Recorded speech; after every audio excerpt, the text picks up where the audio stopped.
ದಲಿತ ಸಂಸದರನ್ನ ಕೇಂದ್ರ ಸಚಿವರನ್ನಾಗಿ ಮಾಡ್ತೀವಿ, ನಿಮ್ಗೆ ತಾಕತ್ತಿದ್ರೆ ಪರಮೇಶ್ವರ್ಗೆ ಸಿಎಂ ಮಾಡಿ.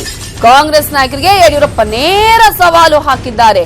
ದಲಿತ ಸಂಸದರನ್ನ ನಾವು ಕೇಂದ್ರ ಸಚಿವರನ್ನಾಗಿ ಮಾಡ್ತೀವಿ, ಆದ್ರೆ ನಿಮ್ಗೆ ತಾಕತ್ತಿದ್ರೆ ಪರಮೇಶ್ವರ್ ಅವರನ್ನ ಸಿಎಂ ಮಾಡಿ ಅಂತ ಹೇಳಿ ಯಡಿಯೂರಪ್ಪ ಅವರು ನೇರ ಸವಾಲನ್ನೀಗ ಕಾಂಗ್ರೆಸ್ ನಾಯಕರಿಗೆ ಒಡ್ಡಿದ್ದಾರೆ. ದಲಿತರಿಗೆ ಅನ್ಯಾಯ ಆಗ್ತಿದೆ ಅಂತ ಕಾಂಗ್ರೆಸ್ ಹೇಳ್ತಾ ಇದೆ. ನರೇಂದ್ರ ಮೋದಿ, ಅಮಿತ್ ಶಾ ಅವರನ್ನ ನಾವು ಒಪ್ಪಿಸ್ತೇವೆ, ದಲಿತ ಸಂಸದರನ್ನ ಕೇಂದ್ರ ಸಚಿವರನ್ನಾಗಿ ಮಾಡ್ತೇವೆ, ನಿಮ್ಗೆ ಆ ಚಿಂತೆ ಬೇಡ. ಮೋದಿ ಮತ್ತು ಅಮಿತ್ ಶಾ ಅವರನ್ನ ಒಪ್ಪಿಸುವ ಕೆಲಸವನ್ನ ನಾವು ಮಾಡ್ತೇವೆ, ದಲಿತ ಸಂಸದರನ್ನ ಸಚಿವರನ್ನಾಗಿ ಮಾಡ್ತೀವಿ, ಆದ್ರೆ ನಿಮಗೆ ತಾಕತ್ತಿದ್ರೆ ಪರಮೇಶ್ವರ್ ಅವರನ್ನ ಸಿಎಂ ಮಾಡಿ ಅನ್ನುವಂತಹ ನೇರ ಸವಾಲು ಹಾಕಿದ್ದಾರೆ ಬಿಎಸ್ವೈ. ನಿಮ್ಗೆ ಆ ಚಿಂತೆ ಬೇಡ, ನಾವು ನೋಡ್ಕೊಳ್ತೀವಿ, ನಿಮ್ಗೆ ತಾಕತ್ತಿದ್ರೆ ಪರಮೇಶ್ವರ್ ಅವರನ್ನ ಸಿಎಂ ಮಾಡಿ. ಸಿದ್ದರಾಮಯ್ಯಗೆ ಯಡಿಯೂರಪ್ಪ ಅವರು ನೇರ ಸವಾಲನ್ನ ಒಡ್ಡಿದ್ದಾರೆ.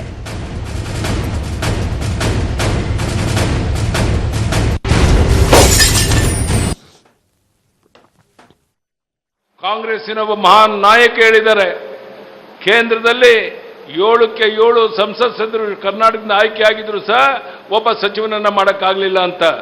ಆ ಕಾಂಗ್ರೆಸ್ಸಿನ ಮುಖಂಡನಿಗೆ ಹೇಳಕ್ಕೆ ಇಚ್ಛೆ ಪಡ್ತೇನೆ, ಪ್ರಧಾನಿಯವ್ರನ್ನ ನಾನು ಸದಾನಂದ ಗೌಡರು ಭೇಟಿ ಮಾಡಿ ಕೇಂದ್ರದಲ್ಲಿ ದಲಿತ ಮುಖಂಡನೊಬ್ಬನನ್ನ ಸಚಿವರನ್ನಾಗಿ ಮಾಡೋ ಜವಾಬ್ದಾರಿ ನಾವು ತಗೊಂತೇವೆ, ನೀವು ಚಿಂತೆ ಮಾಡುವಂತ ಅಗತ್ಯ ಇಲ್ಲ.